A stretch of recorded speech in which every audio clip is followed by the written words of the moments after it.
Hi friends, welcome to competitive exam express. അപ്പൊ നമ്മുടെ മൂന്നാം ഘട്ട പ്രിലിംസ് പരീക്ഷ എഴുതാൻ പോകുന്ന ആളുകളും നാലാം ഘട്ട പ്രിലിംസ് പരീക്ഷ എഴുതാൻ വേണ്ടി പോകുന്ന ആളുകൾക്കും വേണ്ടിയിട്ടുള്ള ഒരു SCRT ആണ് ഇത്.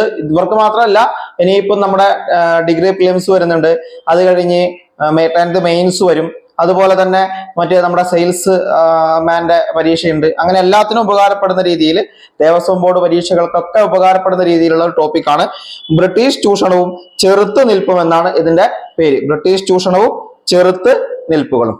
ഓക്കേടാ, അതിലെ പ്രധാനപ്പെട്ട പോയിന്റുകളാണ് നോക്കി പോകുന്നത്. നമുക്ക് വേണ്ട പ്രധാനപ്പെട്ട പോയിന്റുകൾ: ഒന്ന്, ഇന്ത്യൻ ഉപഭൂഖണ്ഡത്തിന്റെ എത്ര ശതമാനം പ്രദേശമാണ് ബ്രിട്ടീഷുകാരുടെ നേരിട്ടുള്ള നിയന്ത്രണത്തിൽ ഉണ്ടായിരുന്നത്? അതായത് ഇന്ത്യൻ ഉപഭൂഖണ്ഡത്തിന്റെ എത്ര ശതമാനം പ്രദേശമാണ് ബ്രിട്ടീഷുകാരുടെ നേരിട്ടുള്ള നിയന്ത്രണത്തിൽ ഉണ്ടായിരുന്നത്? അത് 63%. എത്രയാണ്? 63%. 63% ബ്രിട്ടീഷുകാരുടെ നേരിട്ടുള്ള നിയന്ത്രണത്തിൽ ഉണ്ടായിരുന്നത് എന്ന് മനസ്സിലാക്കുക. അടുത്തത് ഒരു കോട്ടാണ്: ബ്രിട്ടീഷ് ഭരണത്തിന് കീഴിൽ കൃഷിയിടങ്ങൾ കുറ്റിക്കാടുകളായി തീർന്നിരിക്കുന്നു, കർഷകർ കൊള്ളയടിക്കപ്പെട്ടിരിക്കുന്നു. ഇത് ആരുടെ വാക്കുകളാണ്? അതായത് ബ്രിട്ടീഷ് ഭരണത്തിന്റെ കീഴിൽ എന്ത് ചെയ്യുന്നു? കൃഷിയിടങ്ങള് കുറ്റിക്കാടുകളായി തീർന്നിരിക്കുന്നു, അതുപോലെ കർഷകർ അടിക്കപ്പെട്ടിരിക്കുന്നു എന്ന് പറഞ്ഞത് ബ്രിട്ടീഷ് പാർലമെന്റ് അംഗമായ വില്യം ഫുള്ളർട്ടൺ ആണ്. ബ്രിട്ടീഷ് പാർലമെന്റ് അംഗമായ വില്യം ഫുള്ളർട്ടൺ ആണ് ഇത്തരത്തിലുള്ളൊരു കോട്ട് പറഞ്ഞിരിക്കുന്നത്. ശ്രദ്ധിക്കുക, അത് വില്യം ഫുള്ളർട്ടന്റെ ഒരു കോട്ടാണ്. അടുത്തതല്ല, ശാശ്വത ഭൂനികുതി വ്യവസ്ഥയിൽ ഒരു പ്രദേശത്തെ നികുതി പിരിക്കുന്ന ആളിനെ വിളിക്കുന്നത് എന്താണ്? അതായത് ശാശ്വത ഭൂനികുതി വ്യവസ്ഥയിൽ ഒരു പ്രദേശത്തെ നികുതി പിരിക്കുന്ന ആളിനെ വിളിക്കുന്നത് സെമീന്ദാർ എന്നാണ്. എന്താണ്? സെമീന്ദാർ എന്നാണ് എന്ന് മനസ്സിലാക്കുക. അതുപോലെ ശാശ്വത ഭൂനികുതിയിൽ വിളയുടെ എത്ര ശതമാനമാണ് നികുതിയിൽ നൽകേണ്ടത്? അത് 60%. ശാശ്വത ഭൂനികുതിയിൽ വിളയുടെ എത്ര ശതമാനമാണ് നികുതിയിൽ നൽകേണ്ടതെന്ന് ചോദിച്ചാൽ 60% നികുതിയിൽ നൽകേണ്ടത്. നോട്ട് പോയിന്റ് നോട്ട് ചെയ്ത് വെക്കുക. ഓക്കെ. അടുത്തത്, ദക്ഷിണേന്ത്യയിൽ ബ്രിട്ടീഷുകാർ നടപ്പിലാക്കിയ നികുതി വ്യവസ്ഥ ഏതാണ്? ദക്ഷിണേന്ത്യയിൽ ബ്രിട്ടീഷുകാർ നടപ്പിലാക്കിയ നികുതി വ്യവസ്ഥ അത് റയട്ടുവാരിയാണ്. ഏതാണ്? റയട്ടുവാരി. ദക്ഷിണേന്ത്യയിൽ ബ്രിട്ടീഷുകാർ നടപ്പിലാക്കിയ നികുതി വ്യവസ്ഥ റയട്ടുവാരി. അതുപോലെ മഹൽവാരി നികുതി വ്യവസ്ഥയിൽ നികുതി പിരിക്കുന്നത് ആരാണ്?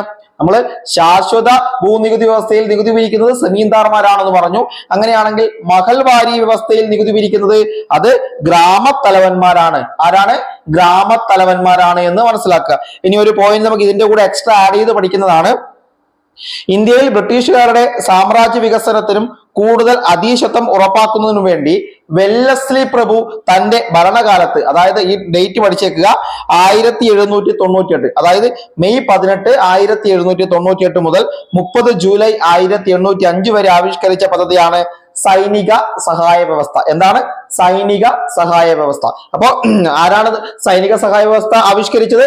വെല്ലസ്ലി പ്രഭു. 1798 ആ ഡേറ്റ് ഓർത്തേക്ക്. 1798 മുതൽ 1805 വരെയാണ് കേട്ടോ. അപ്പൊ ഇന്ത്യയിൽ ബ്രിട്ടീഷുകാരുടെ സാമ്രാജ്യ വികസനത്തിനും കൂടുതൽ അധീശത്വം ഉറപ്പാക്കുന്നതിനു വേണ്ടി വെല്ലസ്ലി പ്രഭു തന്റെ ഭരണകാലത്ത് ആവിഷ്കരിച്ച ഒരു പദ്ധതിയാണ് എന്ത്? സൈനിക സഹായ വ്യവസ്ഥ എന്ന് പറയുന്നത്. 1798 ഡേറ്റ് ഇതിനു മുമ്പ് ചോദിച്ചിട്ടുണ്ട്. ഓക്കെ, പഠിച്ചു നോക്കുക. അടുത്തത്, ഭൂനികുതി വ്യവസ്ഥയും നടപ്പാക്കിയ പ്രദേശങ്ങളുമാണ്. നമ്മൾ പറഞ്ഞു ശാശ്വത ഭൂനികുതി വ്യവസ്ഥ എവിടെയാണ് നടപ്പിലാക്കിയത്? അത് ബംഗാൾ, ഒറീസ, ബീഹാർ പ്രദേശങ്ങളിലാണ്. ബംഗാൾ, ബീഹാർ, ഒറീസ തുടങ്ങിയ പ്രദേശങ്ങളിലാണ് ശാശ്വത ഭൂനികുതി വ്യവസ്ഥ നടപ്പിലാക്കിയിരിക്കുന്നത്. ബംഗാള്, ബീഹാർ, ഒറീസ പ്രദേശങ്ങളാണ് എന്ന് മനസ്സിലാക്കുക. എന്നാൽ റയട്ടുവാരി എവിടെയാണ്? നമ്മളിപ്പോ പറഞ്ഞതേ ഉള്ളൂ. എവിടെയാണ്? ദക്ഷിണേന്ത്യയിലാണ്. റയട്ടുവാരി സിസ്റ്റം നടപ്പിലാക്കുന്നത് എവിടെയാണ്? ദക്ഷിണേന്ത്യൻ പ്രദേശങ്ങളാണ് റയട്ടുവാരി എന്ന് പറയുന്നത്. എന്നാൽ മഹൽവാരി വ്യവസ്ഥയോ അത് വടക്കു പടിഞ്ഞാറൻ ഇന്ത്യയിലാണ്. മഹൽവാരി വ്യവസ്ഥ വടക്കു പടിഞ്ഞാറൻ ഇന്ത്യ. കൃത്യമായി പഠിച്ചു പോവുക. മഹൽവാരി വടക്കു പടിഞ്ഞാറൻ ഇന്ത്യ, റയട്ടുവാരി ദക്ഷിണേന്ത്യൻ പ്രദേശം. ശാശ്വത ഭൂനികുതി വ്യവസ്ഥ എവിടെയാണ്? ബംഗാള്, ബീഹാർ, ഒറീസ തുടങ്ങിയ പ്രദേശങ്ങളിലാണ് എന്നുകൂടി പഠിച്ചേക്കുക. ഈ ഭൂനികുതി പ്രദേശങ്ങൾ ഒന്ന് നോട്ട് ചെയ്തിട്ട് വേണം പോവാൻ. അടുത്ത, ശാശ്വത ഭൂനികുതി വ്യവസ്ഥ അഥവാ സെമീന്ദാരി സമ്പ്രദായമാണ്. നമ്മൾ പറഞ്ഞു ശാശ്വത ഭൂനികുതിയിൽ ആരാണ് നികുതി പിരിക്കുന്നത്?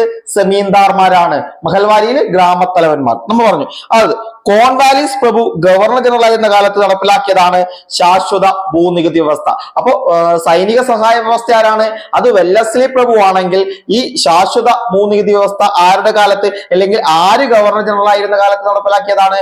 അത് കോൺവാലിസ് പ്രഭു ഗവർണർ ജനറൽ ആയിരുന്ന കാലത്ത് നടപ്പിലാക്കിയതാണ് ശാശ്വത ഭൂനികുതി വ്യവസ്ഥ. കോൺവാലിസ് പ്രഭു ആണ്. സെമീന്ദാരി സമ്പ്രദായം എന്നും ഈ ശാശ്വത ഭൂനികുതി വ്യവസ്ഥ അറിയപ്പെടുന്നുണ്ട്. എന്താണ്? സെമീന്ദാരി സമ്പ്രദായം എന്നും അറിയപ്പെടുന്നത് ഏതാണ്? ശാശ്വത ഭൂനികുതി വ്യവസ്ഥ. കോൺവാലിസ് പ്രഭു നടപ്പിലാക്കിയ ശാശ്വത ഭൂനികുതി വ്യവസ്ഥയാണ് സെമീന്ദാരി സമ്പ്രദായം എന്നും അറിയപ്പെടുന്നത്. ഈ സമ്പ്രദായത്തിൽ ആരാണ് കർഷകരിൽ നിന്നും നികുതി പിരിച്ചിരുന്നത്? നമ്മൾ പറഞ്ഞു ആരാണ്? അത് സെമീന്ദാർമാരാണ്. സെമീന്ദാർമാർ ഈ പിരിച്ചെടുക്കുന്ന നികുതിയുടെ 11% അവർക്ക് കമ്മീഷനായി ലഭിച്ചിരുന്നു. അതായത് ഈ സെമീന്ദാർമാർക്ക് 11% എന്താണ് കമ്മീഷനായിട്ട് ലഭിച്ചിരുന്നു. ശാശ്വത ഭൂനികുതി വ്യവസ്ഥ രൂപപ്പെടുത്തിൽ പ്രധാന പങ്കുവഹിച്ച ഉദ്യോഗസ്ഥനാണ് ജോൺ ഷോർ. അതായത് ഈ ശാശ്വത ഭൂനികുതി വ്യവസ്ഥ എന്താണ് രൂപപ്പെടുത്തുന്നതിൽ പ്രധാന പങ്കുവഹിച്ച ഉദ്യോഗസ്ഥനാണ് ജോൺ ഷോർ എന്ന് പറഞ്ഞു. ജോൺ ഷോർ കാർഷിക ഉൽപാദനത്തിന്റെ 45% കമ്പനിക്കും 15% സെമീന്ദാർമാർക്കും 40% മാത്രം കർഷകർക്കും ലഭിക്കുമെന്ന് അദ്ദേഹം കണക്കാക്കിയിട്ടുണ്ട്. ഓക്കെ, അതൊന്ന് പഠിച്ചു പോവുക, അത് ഇമ്പോർട്ടന്റ് ആണ്. ശാശ്വത ഭൂനികുതി വ്യവസ്ഥ ആരാണ്? കോൺവാലിസ് പ്രഭു ആണ്. ഇത് സെമീന്ദാർ സമ്പ്രദായം എന്നും അറിയപ്പെടുന്നു. നികുതി പിരിച്ചത് സെമീന്ദാർമാരാണ് എന്ന് മനസ്സിലാക്കുക. ഈ രൂപപ്പെടുത്തൽ പ്രധാന പങ്കുവഹിച്ച ഉദ്യോഗസ്ഥൻ ജോൺ ഷോർ ആണ്. ഇനി വിവിധ പ്രദേശങ്ങൾ, വിളകൾ എന്ന് പറഞ്ഞ് നമ്മൾ എവിടെ കൊടുത്തിട്ടുണ്ട്? വിളയും പ്രദേശവും. നീലം എവിടെയാണ്? ബംഗാൾ ബീഹാർ പ്രദേശങ്ങളിലാണ്. നീലം ബംഗാൾ ബീഹാർ പ്രദേശം. പരുത്തിയോ? മഹാരാഷ്ട്ര പഞ്ചാബ്. മഹാരാഷ്ട്ര പഞ്ചാബ്. കരിമ്പ് ഉത്തർപ്രദേശ്. കരിമ്പ് ഉത്തർപ്രദേശ്. തേയിലയാണെങ്കിൽ ആസാം കേരളം. തേയില ആസാം കേരളം. ചണം ബംഗാളിലാണ്. ചണം ബംഗാൾ. ഗോതമ്പ് പഞ്ചാബ്. ഗോതമ്പ് പഞ്ചാബ്. ഒന്നും കൂടി മനസ്സിലാക്കുക, വിളയും പ്രദേശമാണ്. നീലം എവിടെയാണ്? നീലം ബംഗാളിലും ബീഹാറിലുമാണ്. നീലം ബംഗാൾ ബീഹാർ. പരുത്തിയാണെങ്കിൽ മഹാരാഷ്ട്ര പഞ്ചാബ്. കരിമ്പ് ഉത്തർപ്രദേശ്. തേയിലയാണെങ്കിൽ ആസാമിലും കേരളത്തിലും. ചണമാണെങ്കിൽ അത് ബംഗാളിലാണ്. ഗോതമ്പ് പഞ്ചാബിലുമാണ് എന്ന് മനസ്സിലാക്കുക. ഇനി മറ്റൊരു പ്രധാനപ്പെട്ട കോട്ടുകൂടിയുടെ പഠിക്കാനുണ്ട്. ഒന്ന്, ഇന്ത്യൻ കർഷകരുടെ രക്തം പുരളാതെ ഒരു നുള്ള് നീലം പോലും യൂറോപ്യൻ കമ്പോളത്തിൽ എത്തിയിട്ടില്ല. അതായത് ഇന്ത്യൻ കർഷകരുടെ രക്തം പുരളാതെ ഒരു നുള്ള് നീലം പോലും യൂറോപ്യൻ കമ്പോളത്തിൽ എത്തിയിട്ടില്ല എന്ന് പറഞ്ഞ അത് അല്ലെങ്കിൽ ആരുടെ വാക്കുകളാണെന്ന് ചോദിച്ചാൽ DG ടെണ്ടുൽക്കർ ആണ്. ഇത്തരത്തിലൊരു പ്രസ്താവന നടത്തിയിരിക്കുന്നത് DG ടെണ്ടുൽക്കർ ആണ്. അതായത് ഇന്ത്യൻ കർഷകരുടെ രക്തം പുരളാതെ ഒരു നുള്ള് നീലം പോലും യൂറോപ്യൻ കമ്പോളത്തിൽ എത്തിയിട്ടില്ല. അതായത് ഇന്ത്യക്കാർ അത്രമേൽ എന്താണ് ക്രൂരമായി പെരുമാറി എന്നതിന്റെ ഒരു ഇതാണ് ഈ ഇദ്ദേഹത്തിന്റെ വാക്കുകളിലൂടെ പറയുന്നത്. അത്രമേൽ അടിമത്തത്തിലൂടെ പണിയെടുപ്പിച്ചാണ് ഈ ഒരു നീലം ഒക്കെ എന്താണ് യൂറോപ്യൻ കമ്പോളത്തിലേക്ക് എത്തിച്ചിരിക്കുന്നത്. അടുത്തത്, ചൂഷണത്തെ തുടർന്ന് ബംഗാളിൽ നീലം കർഷകർ നീലം ഫാക്ടറികൾ ആക്രമിച്ച വർഷം. അതായത് ഇത്തരത്തിലുള്ള കൊടിയ ചൂഷണമായിരുന്നു അവിടെ ഉണ്ടായിരുന്നത്. അതുകൊണ്ടാണ് DG ടെണ്ടുൽക്കർ ഇത്തരത്തിലുള്ള കാര്യങ്ങളൊക്കെ പറഞ്ഞത്. അതാണ് അടുത്തൊരു പോയിന്റിൽ തെളിയുന്നത്. ചൂഷണത്തെ തുടർന്ന് ബംഗാളിൽ കർഷകർ നീലം ഫാക്ടറി ആക്രമിച്ച വർഷമാണ് 1859. 1859. ഇനി അവിടെ നമ്മൾ മലബാറിലേക്ക് വരികയാണ്. കേരളത്തിലെ മലബാറിലേക്ക് വന്നാൽ മലബാറിലും ഈ സമയത്ത് കലാപങ്ങൾ അണിനിരന്നിരുന്നു. അതായത് മലബാറിൽ കലാപങ്ങൾ അടിച്ചമർത്താൻ രൂപീകരിച്ച ഒരു പോലീസ് സേനയാണ് മലബാർ സ്പെഷ്യൽ പോലീസ്. നമ്മളിപ്പോ MSP എന്ന് പറയുന്ന മലബാർ സ്പെഷ്യൽ പോലീസ് ഇത്തരത്തിൽ മലബാറിൽ നടന്ന കർഷക കലാപങ്ങളെ അടിച്ചമർത്താൻ രൂപീകരിച്ച ഒരു പോലീസ് സേനയാണ്. മലബാറിലെ കലാപങ്ങൾ അടിച്ചമർത്താൻ രൂപീകരിച്ചതാണ് MSP. മലബാർ കലാപ സമയത്ത് കലാപകാരികൾ കൊലപ്പെടുത്തിയ കോഴിക്കോട് ജില്ലാ മജിസ്ട്രേറ്റ് ആരാണ്? അതാണ് കനോലി പ്രഭു. മലബാർ കലാപ സമയത്ത് കലാപകാരികൾ കൊലപ്പെടുത്തിയ കോഴിക്കോട് ജില്ലാ മജിസ്ട്രേറ്റ് ആണ് കനോലി പ്രഭു. നമ്മൾ ഓൾറെഡി പഠിച്ചതാണ്. അടുത്തത്, ബംഗാള് ജാർഖണ്ഡ് ബീഹാർ. ബംഗാള് ജാർഖണ്ഡ് ബീഹാർ സംസ്ഥാനങ്ങളിലായി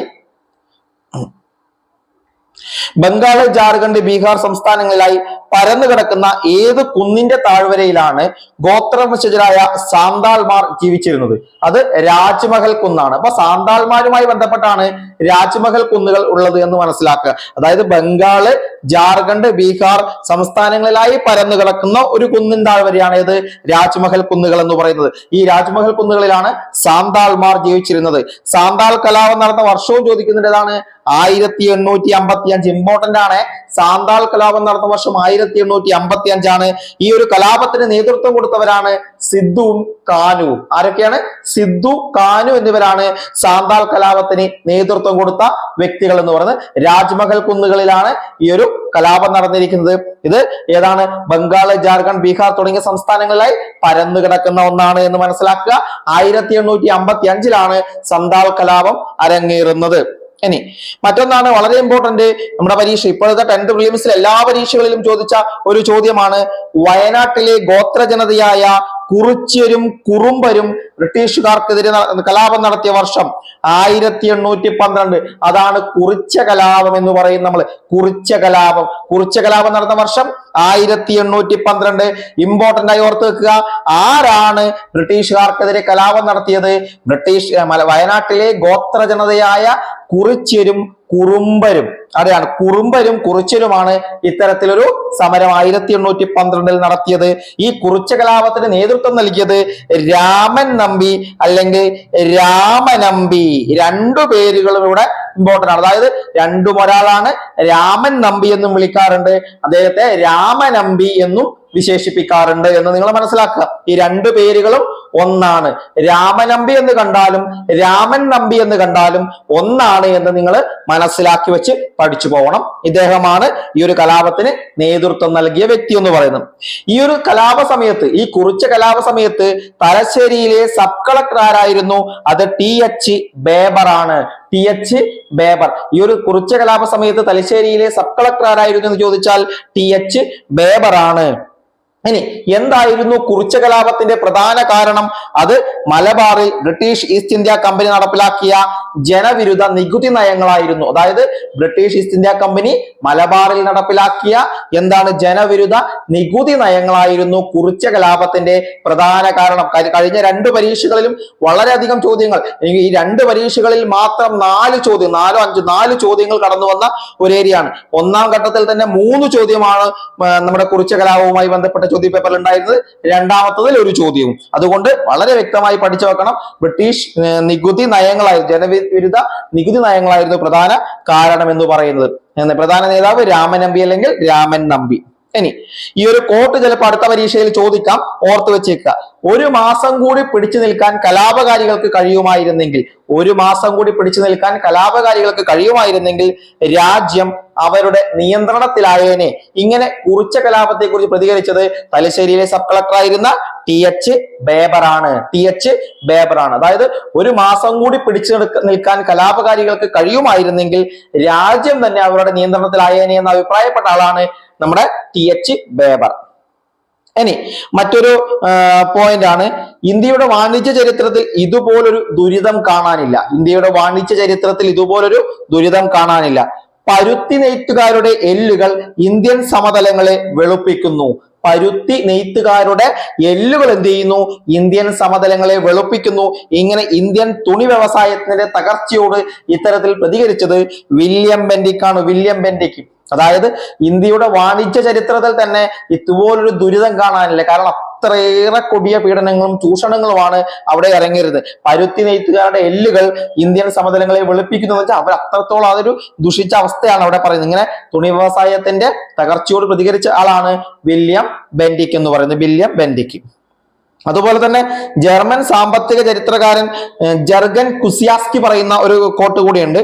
വയറ് നിറയെ ആഹാരമില്ലാതെ, വെളിച്ചമോ ശുദ്ധവായുവോ വെള്ളമോ ഇല്ലാത്ത ചെറ്റപ്പുരകളിൽ മൃഗതുല്യരായി നരകിക്കുന്ന ഇന്ത്യൻ വ്യവസായ തൊഴിലാളി വ്യവസായിക മുതലാളിത്തത്തിന്റെ ലോകത്തിൽ ഏറ്റവും അധികം ചൂഷണം ചെയ്യപ്പെട്ടവരിൽ ഒരാളാണ്. അപ്പൊ നേരത്തെ വില്യം ബെന്റിക് പറഞ്ഞ അതുപോലെ തന്നെ അതിനേക്കാൾ കുറച്ചുകൂടി ആണ് ഈ നമ്മുടെ ജർഗൻ കുസിയാസ്കി പറഞ്ഞിരിക്കുന്നത്. എന്താണ്?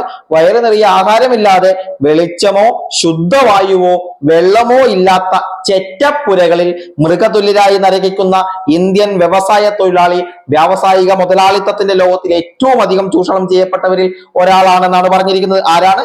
ജർഗൻ കുസിയാസ്കിയാണ് ഇത്തരത്തിലൊരു കാര്യം പറഞ്ഞിരിക്കുന്നത്. വില്യം ബെന്റിക് പറഞ്ഞതിന്റെ കുറച്ചുകൂടി ഡീറ്റെയിൽ ആയിട്ട് പറഞ്ഞിരിക്കുന്നു. ഇനി 1857 ഒന്നാം സ്വാതന്ത്ര്യ സമരം. 1857 നമ്മുടെ പരീക്ഷകളിൽ ഇമ്പോർട്ടന്റ് തന്നെയാണ്, സിലബസിൽ വ്യക്തമായി പറഞ്ഞിരിക്കുന്നതാണ്.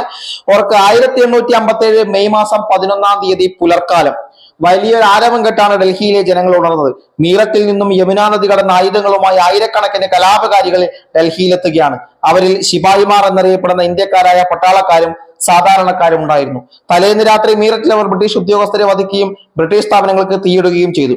ഡൽഹിയിലെത്തിയ കലാപകാരികൾ മുഗൾ ചക്രവർത്തി ബഹദൂർ ഷാ രണ്ടാമനെ ഇന്ത്യയുടെ ചക്രവർത്തിയായി പ്രഖ്യാപിച്ചു. അധികം താമസിയാതെ കലാപം ഉത്തരേന്ത്യയിലെ മറ്റു ഭാഗങ്ങളിലേക്കും വ്യാപിച്ചു. അതായത് ഒന്നാം സ്വാതന്ത്ര്യ സമരം പൊട്ടിപ്പുറപ്പെടുന്നതിനെ കുറിച്ചുള്ള ഒരു എഴുത്താണിത്.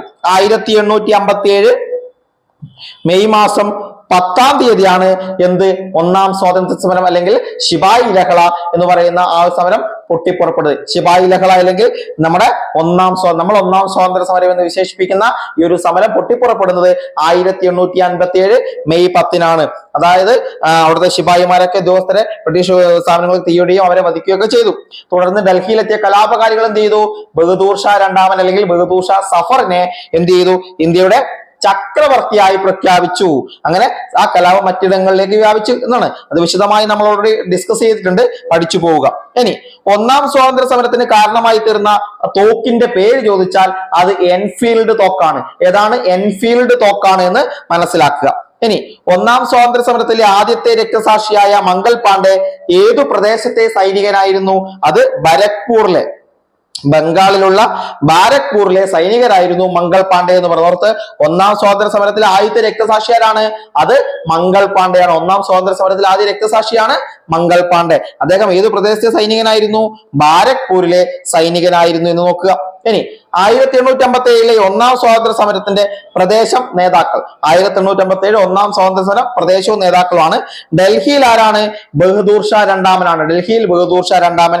ഝാൻസിയിൽ റാണി ലക്ഷ്മിബായി. ഝാൻസി റാണി ലക്ഷ്മിബായി.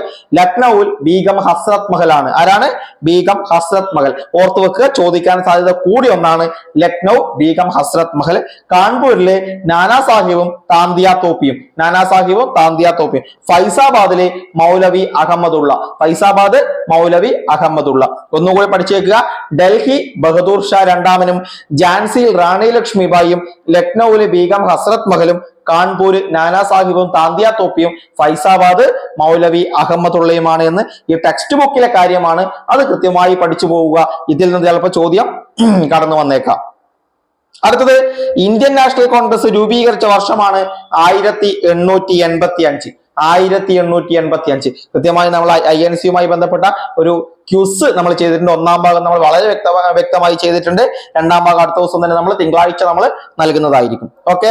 അടുത്തത് കോൺഗ്രസിന്റെ രൂപീകരണ വേളയിൽ പങ്കെടുത്ത അംഗങ്ങൾ ആ ക്യൂസ് അറ്റൻഡ് ചെയ്തവർക്ക് അറിയാം എത്രയാണ്? 72 ആണ്. നമ്മൾ കൃത്യമായി പഠിച്ചു പോയതാണ്. ഇനി ഇന്ത്യയുടെ ദാരിദ്ര്യത്തിന്റെയും പട്ടിണിയുടെയും കാരണങ്ങൾ വിശദീകരിക്കുന്ന ചോർച്ചാ സിദ്ധാന്തം ദാദാഭായ് നവറോജി ഏത് പുസ്തകത്തിലാണ് അവതരിപ്പിച്ചത്? അത് poverty and un-British rule in India എന്ന് പറയുന്ന പുസ്തകത്തിലാണ്. Poverty and un-British rule in India എന്ന് പറയുന്ന പുസ്തകത്തിലാണ് ചോർച്ചാ സിദ്ധാന്തം ദാദാഭായ് നവറോജി അവതരിപ്പിക്കുന്നത്. എന്താണ് ചോർച്ചാ സിദ്ധാന്തം? ഇന്ത്യയുടെ ദാരിദ്ര്യത്തിന്റെയും പട്ടിണിയുടെയും കാരണങ്ങൾ വിശദീകരിക്കുന്ന ഒരു പുസ്തകമാണ് ചോർച്ചാ സിദ്ധാന്തം. ഡ്രെയിൻ തിയറി ഓഫ്, അതായത് ദാദാഭായ് നവറോജിയാണ് അത് എഴുതിയിരിക്കുന്നത്. ഏത് പുസ്തകത്തിലാണെന്ന് ചോദിച്ചാൽ അത് അവതരിപ്പിച്ചിരിക്കുന്നത് poverty and un-British rule in India എന്ന് പറയുന്ന പുസ്തകത്തിലാണ്. ഇനി ഇന്ത്യൻ ദേശീയ പ്രസ്ഥാനത്തിന്റെ നഴ്സറി എന്നറിയപ്പെടുന്നത് അത് ബംഗാളാണ്. ഇന്ത്യൻ ദേശീയ പ്രസ്ഥാനത്തിന്റെ നഴ്സറി എന്നറിയപ്പെടുന്നത് ബംഗാളാണ് എന്ന് മനസ്സിലാക്കുക. ഇനി ദേശീയ പ്രസ്ഥാനത്തെ ദുർബലപ്പെടുത്താൻ ലോർഡ് കഴ്സൺ ബംഗാൾ വിഭജനം നടത്തിയത് 1905-ലാണ്. അപ്പൊ 1905 ആരാണ് ബംഗാൾ വിഭജിക്കുന്നതെന്ന് ചോദിച്ചാൽ ലോർഡ് കഴ്സൺ ആണ്. ലോർഡ് കഴ്സൺ ദേശീയ പ്രസ്ഥാനത്തെ ദുർബലപ്പെടുത്താനാണ് കഴ്സൺ ബംഗാൾ വിഭജിക്കുന്നത്. തുടർന്ന് 1911 ഹർഡിഞ്ച് രണ്ടാമനാണ് എന്ത് ചെയ്യുന്നത്? ഈ ഒരു ബംഗാൾ വിഭജനം റദ്ദാക്കുന്നത്. ശക്തമായ പ്രതിഷേധത്തെ തുടർന്ന് ഈ ഒരു സമയത്താണ് സ്വദേശി പ്രസ്ഥാനമൊക്കെ ഉയർത്തെഴുന്നേറ്റ് വരുന്നത്. ശക്തമായ പ്രതിഷേധത്തെ തുടർന്ന് 1911 ഹർഡിഞ്ച് രണ്ടാമൻ ഈ ഒരു ബംഗാൾ വിഭജനം റദ്ദാക്കുകയും ചെയ്യുന്നുണ്ട്. ബംഗാൾ വിഭജനം നടപ്പിലാക്കിയത് 1905-ലാണ് എന്ന് മനസ്സിലാക്കുക. അടുത്തത് മെച്ചപ്പെട്ട വിദേശ ഭരണത്തെക്കാൾ നല്ലത് തദ്ദേശീയരുടെ മെച്ചമല്ലാത്ത ഭരണമാണ് എന്ന് പറഞ്ഞത് ആരാണ്? അത് ബാലഗംഗാധര തിലകനാണ്. അതായത് മെച്ചപ്പെട്ട വിദേശ ഭരണത്തെക്കാൾ നല്ലത് മെച്ചമില്ലാത്ത തദ്ദേശീയരുടെ ഭരണമാണ് എന്ന് പറഞ്ഞത് ബാലഗംഗാധര തിലകനാണ്. ആരാണ്? ബാലഗംഗാധര തിലകനാണ് എന്ന് മനസ്സിലാക്കുക. ഇവിടെ നമ്മുടെ ടെക്സ്റ്റ് ബുക്ക് തന്നിരിക്കുന്ന ഒരു പോയിന്റാണ് കപ്പലോട്ടിയ തമിഴ് എന്ന് പറഞ്ഞിട്ട്. അതായത് തമിഴ്നാട്ടിൽ സ്വദേശി പ്രക്ഷോഭത്തിന് നേതൃത്വം കൊടുത്ത ആരാണ്? VO ചിദംബരം പിള്ളയാണ്. ആരാണ്? VO ചിദംബരം പിള്ള. തമിഴ്നാട്ടിൽ ഈ ഒരു സ്വദേശി പ്രക്ഷോഭത്തിന് നേതൃത്വം കൊടുത്തത് VO ചിദംബരം പിള്ളയാണ്. അദ്ദേഹം തൂത്തുക്കുടി ആസ്ഥാനമാക്കി 1906 എന്ത് ചെയ്തു? സ്വദേശി സ്റ്റീം നാവിഗേഷൻ കമ്പനി ആരംഭിച്ചു. ആരാണ് Swadeshi steam navigation company? VO Chidambaram പിള്ളയാണ്. തൂത്തുക്കുടി ആസ്ഥാനമാക്കി 1906 സ്വദേശി സ്റ്റീം നാവിഗേഷൻ കമ്പനി ആരംഭിക്കുന്നത്. അതിനാൽ തന്നെ അദ്ദേഹത്തെ കപ്പലോട്ടിയ തമിഴൻ എന്ന് വിളിക്കുന്നു. കപ്പലോട്ടിയ തമിഴിനെ വിശേഷിപ്പിക്കുന്നത് VO ചിദംബരം പിള്ളയാണ് എന്ന് മനസ്സിലാക്കുക. പ്രാദേശിക കച്ചവടക്കാരെ വിറ്റിട്ട് 6 ലക്ഷം രൂപ മുടക്കിയാണ് അദ്ദേഹം കമ്പനി തുടങ്ങിയതെന്ന് കൂടി അവിടെ പഠിച്ചേക്കാം. ഇനി ഇന്ത്യൻ അസ്വസ്ഥതയുടെ പിതാവ്, അതായത് ഫാദർ ഓഫ് ഇന്ത്യൻ അൺട്രസ്റ്റ് എന്ന് പറയും. അതായത് ബ്രിട്ടീഷ് പത്രപ്രവർത്തകനും ചരിത്രകാരനുമായ വാലന്റൈൻ ഷിറോൾ ബാലഗംഗാധര തിലകനെ കുറിച്ച് എഴുതിയ പുസ്തകമാണ് ഇന്ത്യൻ അസ്വസ്ഥതയുടെ പിതാവ് എന്ന് പറയുന്നത്. അതായത് വാലന്റൈൻ ഷിറോള് നമ്മുടെ ബാലഗംഗാധര തിലകനെ കുറിച്ച്, അതായത് ബ്രിട്ടീഷ് പത്രപ്രവർത്തകനും ചരിത്രകാരനുമായ വാലന്റൈൻ ഷിറോൾ ആണ് നമ്മുടെ ബാലഗംഗാധര തിലകനെ കുറിച്ച് ഒരു പുസ്തകം എഴുതുന്നത്. എന്താണ്? ഇന്ത്യൻ അസ്വസ്ഥതയുടെ പിതാവ്, ഫാദർ ഓഫ് ഇന്ത്യൻ അൺട്രസ്റ്റ് എന്ന് പറഞ്ഞിട്ട് പുസ്തകം എഴുതുന്നത്. അത് പഠിച്ചേക്കുക. സ്വാതന്ത്ര്യം എന്റെ ജന്മാവകാശമാണ്, ഞാനത് നേടുക തന്നെ ചെയ്യുമെന്ന് പ്രഖ്യാപിച്ചതാരാണ്? അതും ബാലഗംഗാധര തിലകനാണ്. സ്വാതന്ത്ര്യം എന്റെ ജന്മാവകാശമാണ്, ഞാനത് നേടുക തന്നെ ചെയ്യുമെന്ന് പ്രഖ്യാപിച്ചത് ബാലഗംഗാധര തിലകനാണ് എന്ന് മനസ്സിലാക്കുക. ഇനി അദ്ദേഹത്തെ ജനങ്ങൾ എന്താണ് വിളിച്ചിരിക്കുന്നത്? ലോകമാന്യ എന്ന് വിശേഷിപ്പിച്ചത് ആരെയാണ്? ബാലഗംഗാധര തിലകനെയാണ്. ലോകമാന്യ എന്ന് വിശേഷിപ്പിച്ചതും ബാലഗംഗാധര തിലകനെയാണ് എന്ന് മനസ്സിലാക്കുക. ഓക്കെ, ബ്രിട്ടീഷ് ഭരണത്തിന് നിരന്തരം അസ്വസ്ഥത സൃഷ്ടിച്ച ഒരാൾ കൂടിയാണ് ബാലഗംഗാധര തിലകൻ. ഇദ്ദേഹം തീവ്രവാദ വിഭാഗത്തിന്റെ നേതാവ് കൂടിയാണ് എന്ന് മനസ്സിലാക്കുക. ബാലഗംഗാധര തിലകനും ലാലാ ലജ്പത് റായിയും ബിപിൻ ചന്ദ്രപാലും ഒക്കെയാണ് തീവ്രവാദ വിഭാഗത്തിന്റെ ശക്തരായ വക്താക്കൾ എന്ന് പറയുന്നത് കോൺഗ്രസിലെ. ഓക്കെ, അപ്പൊ ഇത്രയുമാണ് ഈ ഒരു ചാപ്റ്ററിൽ വളരെ വ്യക്തമായി പറയുന്നത്. അപ്പൊ ഇതെന്ത് ചെയ്യുക? ബ്രിട്ടീഷ് ചൂഷണവും ചെറുത്തുനിൽപ്പും എന്ന് പറയുന്നത് നമ്മുടെ പാഠപുസ്തകത്തിൽ വളരെ ഇമ്പോർട്ടന്റ് ആണ്. ചോദ്യങ്ങൾ കടന്ന് ഈ നമ്മളെ 2 പ്രിലിംസിന്റെയും ഇത് എടുത്തു വെച്ചുകൊണ്ടാണ് ഈ ചാപ്റ്റേഴ്സ് എടുക്കാൻ വേണ്ടി പോകുന്നത്. 5ഓളം സോഷ്യൽ സയൻസിന്റെ ചാപ്റ്ററുകളുണ്ട്. അത് നമ്മൾ ഈ ഒരു അടുത്ത ഘട്ടത്തിന് മുമ്പായിട്ട് എടുത്ത് തീർക്കുന്നതായിരിക്കും. ഓക്കെ, അപ്പൊ ഈ ഒരു ചാപ്റ്റർ നിങ്ങൾക്ക് ഇഷ്ടപ്പെട്ടിട്ടുണ്ടെങ്കിൽ നിങ്ങൾ താഴെ കമന്റിലൊക്കെ ഒന്ന് രേഖപ്പെടുത്തുക. അങ്ങനെയാണെങ്കിൽ അടുത്തത് ചെയ്യാൻ നമുക്ക് വളരെയധികം സന്തോഷം ഉണ്ടാവും എന്ന് തന്നെ നിങ്ങൾ ഓർക്കുക. ഓക്കേടാ.